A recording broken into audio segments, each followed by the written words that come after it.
A los que viven aquí, que están viajando a la isla, Inmigración los está deteniendo, algo que se ha demorado bastante en hacer. Y sea cual sea la razón de su estatus de residencia, les están diciendo por lo claro, si usted regresa a Cuba, a usted se le puede quitar la residencia. Hay un audio, Sandy, hay un audio. Escuchemos este audio de alguien que acaba de venir de la isla hace muy poco. Oiga para acá. Mira, mi esposo y yo y los niños regresábamos de un viaje a Cuba. Cuando entramos al aeropuerto de Miami, que nos chequearon los pasaportes, a mi esposo lo mandaron a entrar al cuartico de migración, le chequearon su pasaporte, lo dejaron ir y cuando estábamos llegando a la puerta de salida, otro oficial le pidió el pasaporte, lo volvió a chequear y le dijo que si él había entrado por frontera, él le dijo que había entrado en lancha. Este oficial le dijo que todo el que entra por frontera tiene asilo político. Él le dijo que tenía una residencia bajo la condición CU6. El oficial le dijo que eso no significaba absolutamente nada. Le dijo que iban a empezar a quitar residencias, que a lo mejor no era hoy, no era mañana, pero que iban a empezar a quitar residencias porque como tú sales de un país diciendo que estás huyendo y vas a regresar a él. Él le dijo que entonces había que hacerse ciudadano americano, mi esposo le dijo, y él le respondió que la ciudadanía también la quitan por fraude, que era solo a modo de consejo, pero que iban a empezar a quitar residencias. Dicho esto, mi esposo, te reitero, lleva 17 años en este país, es residente permanente desde el año y un día y hemos viajado a Cuba un promedio de 8. A ver, no es por jugar ni nada, pero hermana, No, pero no. Sí, sí es por juzgar. ¿Cómo tú vas a 17 años en este país y no te vas a haber hecho ciudadano? Eso sí está, eso también es verdad. Eso también es verdad. Ha ido como cuánto, 8 veces en 6 años nomás. Colega, no es por nada, pero no es por jugar, pero que fue cuando él recibió visado para regresar a Cuba y nunca habíamos tenido este tipo de problemas. Esto fue enero 29 del 2024. Escucha, bro, esta semana no, ayer mismo, mi jefa me estaba haciendo un cuento idéntico. Y no porque haya salido en otra ola. Me dice que una amiga de ella le pasó exactamente lo mismo. Le dijeron, tú tenías un caso de asilo político y estás virando de Cuba. Dame la residencia. Se la cortaron con una tijera, deportada para atrás. Ese caso fue deportado para atrás. Ahora, te voy a decir una cosa. Yo no te puedo decir que eso es cierto porque es una amiga, tú sabes cómo son las cosas entre cubanos, ¿entiendes? Pero me parece mucha casualidad que ahora está explicando un caso bastante parecido. Reacción, ¿qué creen ustedes de todo esto? ¿Qué decir? Lo primero decirlo es verdad, lo de los 17 años, eso es una cosa que está dura, ¿no? Yep. Pero bueno, eso no te quita, o sea, no justifica nada, porque al final, exacto. Suponte que no sean 17 y que sean 2 o 3, y que hayas ido, porque hay gente que vive aquí 2 o 3 años y que va a Cuba cada mes, un mes sí, un mes no, una cosa de esa. Entonces, al final es una situación que yo les estaba explicando a ustedes, es una situación que hay que medir por cada caso independiente, porque es muy complicado. Hay personas que realmente están en una situación en la que necesitan ir a Cuba, ya sea los padres, los hijos, etcétera, que tienen una situación delicada en Cuba, pero es verdad que hay una pila de descarados que entran por la frontera y en cuanto cogen su residencia están en Cuba solamente para aprovecharse del costo de un país pobre con el dinero de aquí. Yo voy a decir lo que pienso sobre respecto a eso. Yo creo que cuando tú vienes para acá, tú estás saliendo de Cuba y sabes que tú no sabes cuándo es que tú vas a volver. Por lo tanto, tú tienes que ya venir con eso de antemano. Por lo tanto, si ahora están cambiando la política con respecto a eso siempre ha existido. De que si tú vuelves a Cuba y tú entraste por frontera, tienes un caso de asilo político, te pueden preguntar eso, te pueden hacer challenge, te pueden challenge eso de que, ¿qué bola contigo? ¿Tú realmente tienes un caso de asilo o no? Si tú tienes un caso de asilo, ¿por qué estás volviendo al lugar del que pediste asilo? Y no ha pasado tanto tiempo, porque si hubiesen pasado 5 o 6 años, tú dices, ok, ya tu situación cambió y tú puedes argumentar eso. Pero si ha pasado tan poco tiempo, pues entonces te pueden preguntar. Ahora cambió la política, porque se está viendo que eso se ha abusado mucho de esos casos de asilo político. Y entonces, pues ahora las nuevas administraciones que hay y las nuevas directivas son, no puedes volver del lugar que pides asilo. Pues entonces tienes que adaptarte a las nuevas tendencias que hay. Entonces no puedes estar yendo. Entonces es verdad que todo el mundo quiere ver a su familia y nada que debes en esa situación. Pero tú cuando te vas de Cuba, tú dices, ok, y si te quedaste en México y no tienes ni pasaporte, ni visa, ni nada, ¿qué haces? Es la misma historia.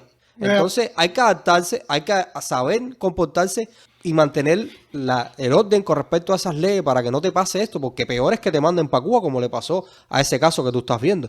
Porque eso que está contando Otaola aquí es una advertencia, como diciéndote, te estamos advirtiendo, si vuelves a ir, a lo mejor ya no es una advertencia. Exacto. Pero si tú ves las barbas del vecino Arder, pon las tuyas en remojo. Mira, aquí el comentario del vídeo nos está diciendo que aún siendo American Citizen, y es una cosa que se mencionó en el audio también, lo que iba a decir anteriormente, me llamó un poco la atención porque no es lo mismo ser residente que ciudadano. Yo recuerdo cuando yo llegué a Tampa, cuando yo llegué aquí a los Estados Unidos, aquí en Tampa, tú pasabas por una instrucción que te daban los luteranos, que era una iglesia que se ocupaba de encaminar a los inmigrantes y todo eso, ¿no?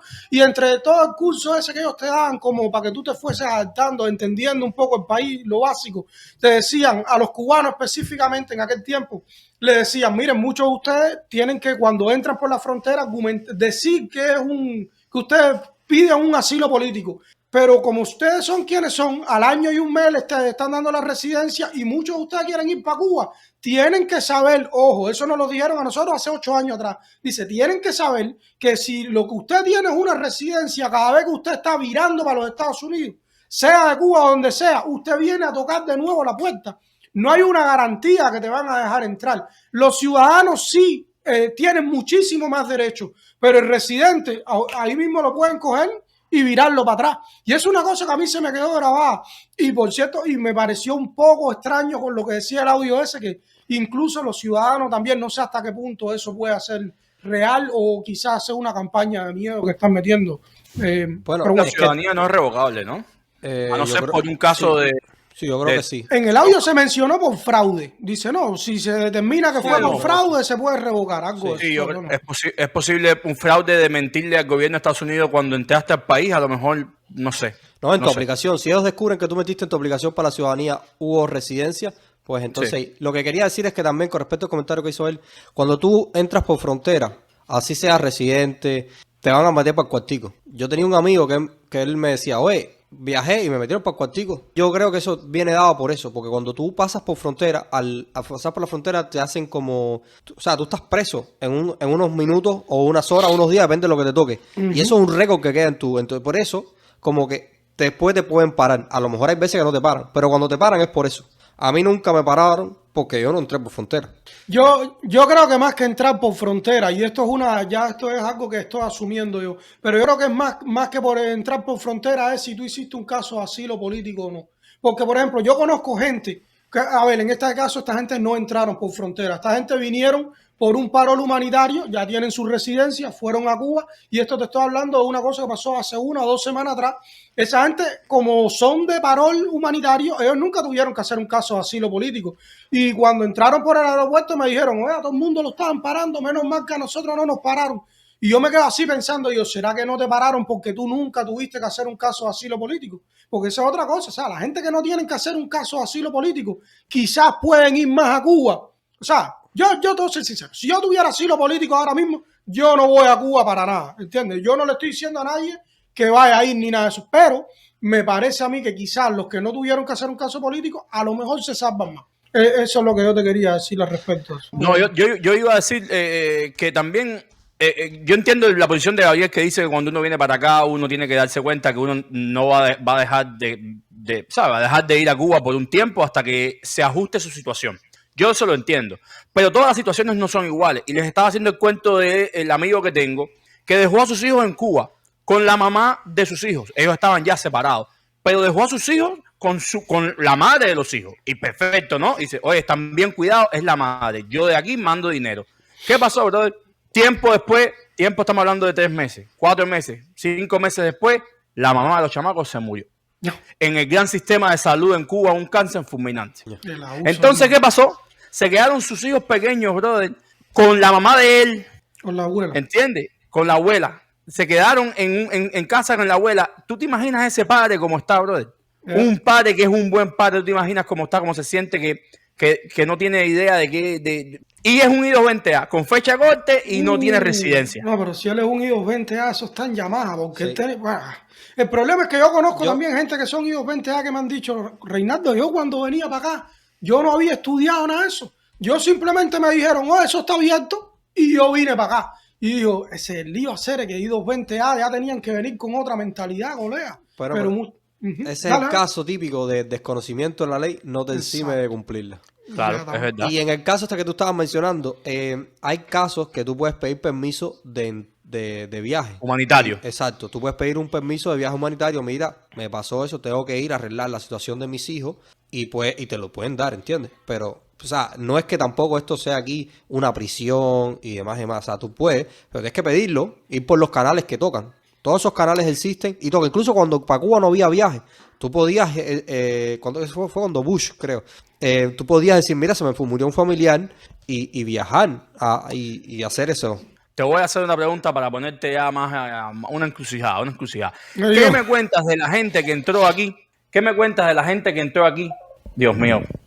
Estamos llamando por Dice, teléfono. mira, una encrucijada, ahí van a llamar en Mozart. Dice, cuidado lo que tú dices. Oye. ¿Qué me cuentas de la gente que entró aquí por parol humanitario? El parol humanitario nunca tuvo que pedir asilo. El parol humanitario Exacto. era sencillamente un proceso legal que ibas a estar un año y un día y al año y un día aplicabas a tu ley de ajuste y felicidad en tu cuerpo. ¿Qué me Exacto. cuentas ahora de que es la gente que entró por parol humanitario y ahora se está viendo obligada o no sabe qué hacer con su vida? El que llegó hace 6 meses, el que llegó hace 4 meses para pedir la residencia.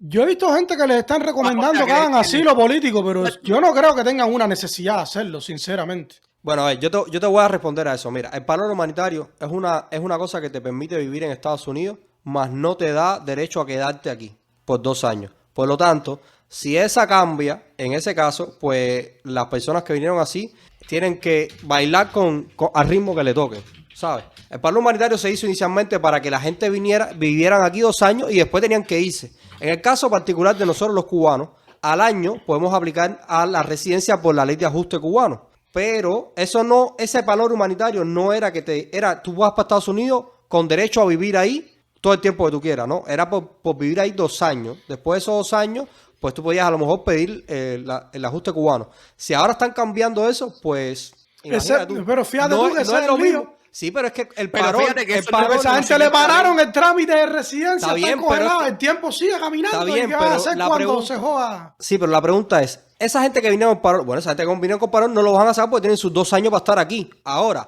la vida que Después de tú los 2 buscas- años, te digo.